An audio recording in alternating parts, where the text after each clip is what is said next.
Penguin Random House Audio presents A Good Man by Katz. Read for you by Deakins.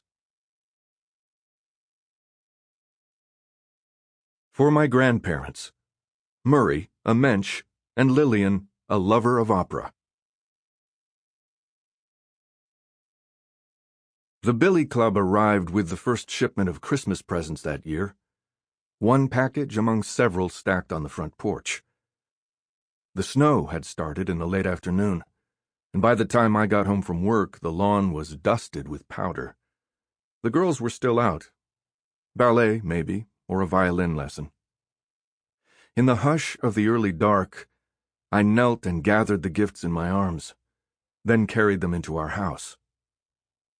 The club had made the long journey coastward from the home of an amateur craftsman in War Eagle, Arkansas, who'd advertised the club on eBay as an absolutely terrific tire and fish thumper.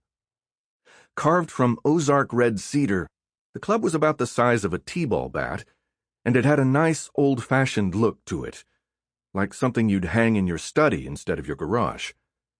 Wrapped around the rich wood barrel, held in place by a rubber band, there was a sheet of paper, a letter from the seller, which I lost almost immediately.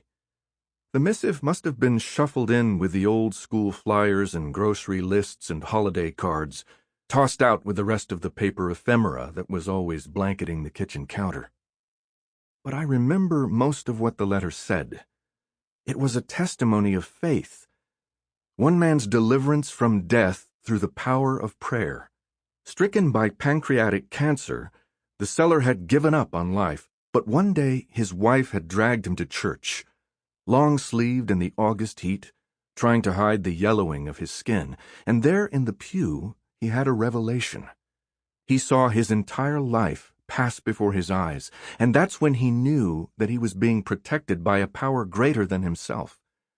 He began to weep, and when he got into his car to go home, he looked down, and the yellow in his skin had disappeared. A few days later, his doctor told him his tumor was gone. The seller signed off by calling me brother. He said my name was a blessing, that Thomas the Apostle had doubted the resurrection, but found his faith when he touched Christ's wounded body, a miracle. I have seen the Caravaggio painting of the subject. Old doubting Thomas, his forehead creased with awe, as Christ grasps his wrist and guides his hand to his bloodless breast, one calloused finger probing the dark gap where the spear went in. The prophet from War Eagle said that I should not doubt, that mercy was real, and my own miracle would come soon. I remember reading the letter at the kitchen island, my dog nosing at my ankles, asking for his dinner. I had switched on Met Opera radio, as I always did the moment I got home, and while I bore witness to this stranger's supposed healing and salvation and his promise of my own, I was treated to the end of the first act of Eugene Onegin.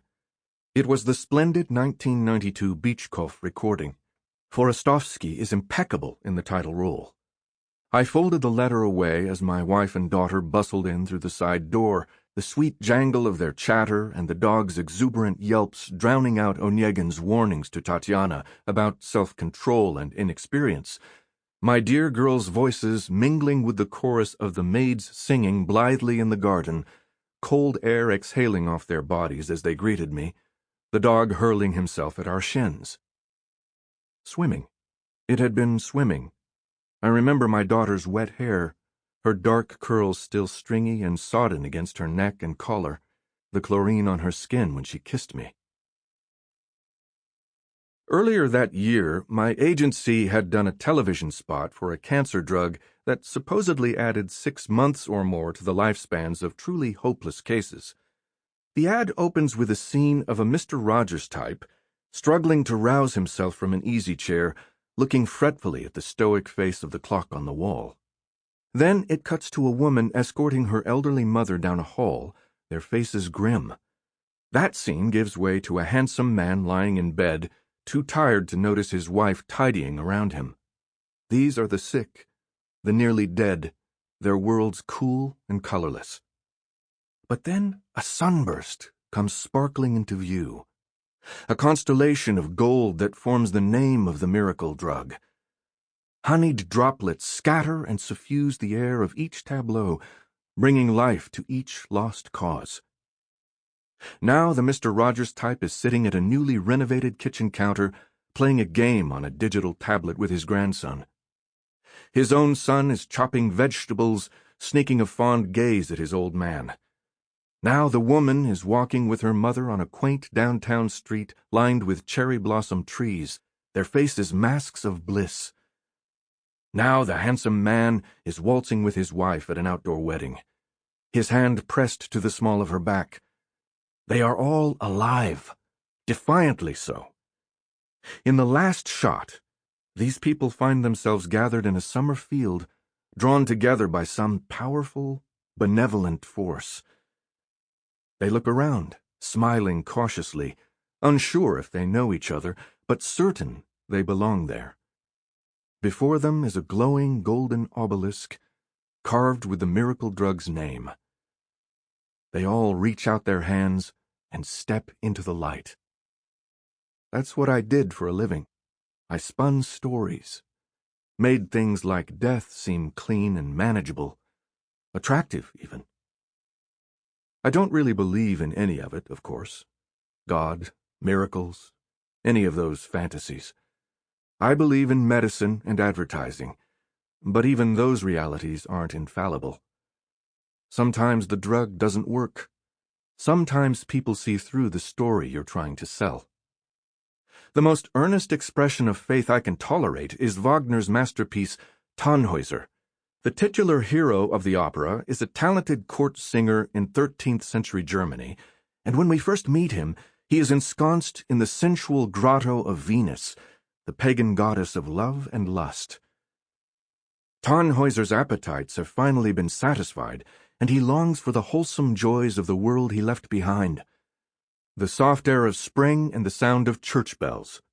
He returns to the world of mortals, waking up in a valley outside the city and looking on in gratitude as a chorus of pilgrims passes by on their way to Rome. Tannhäuser's fellow singers welcome him back into court. The noble-hearted Wolfram persuades him by telling him that the virginal Elizabeth has been pining over him ever since he left. She will be overjoyed to see him again. It should be a happy homecoming, but our histrionic hero cannot help himself. Invited to participate in a singing contest about the nature of love, he breaks into a hymn of wanton ecstasy, exposing his sins to all assembled. The court is appalled, and they condemn Tannhäuser to death, but saintly Elizabeth shields him with her body, crying out that the wretch must be allowed to seek salvation through atonement. He must make his own pilgrimage to Rome, and only then will he have the chance to be absolved. As the curtain rises on the final act, it is evening in the valley. Autumn. Months have passed, and the good Wolfram watches poor Elizabeth pray, clinging to her last hopes. They hear the pilgrims approach, returning from Rome.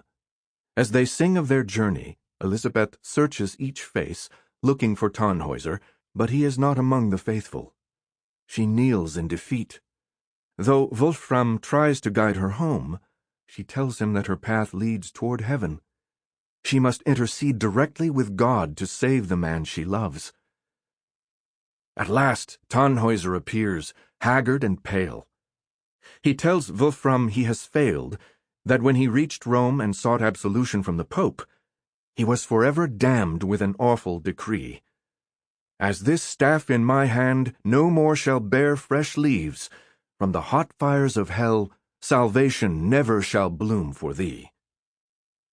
Tannhäuser cries out for Venus, but Wolfram saves him by speaking Elizabeth's name, breaking the spell once and for all. As dawn comes over the valley, the funeral procession approaches bearing Elizabeth's body. Tannhäuser kneels over her, begging with his last breath for her to pray for him. Through the death of the woman who loved him most, he has been redeemed. As our hero dies and the final curtain begins to fall, a young boy runs on stage wielding a flowering staff for all to see. End of opera. It's a Sample complete. Ready to continue?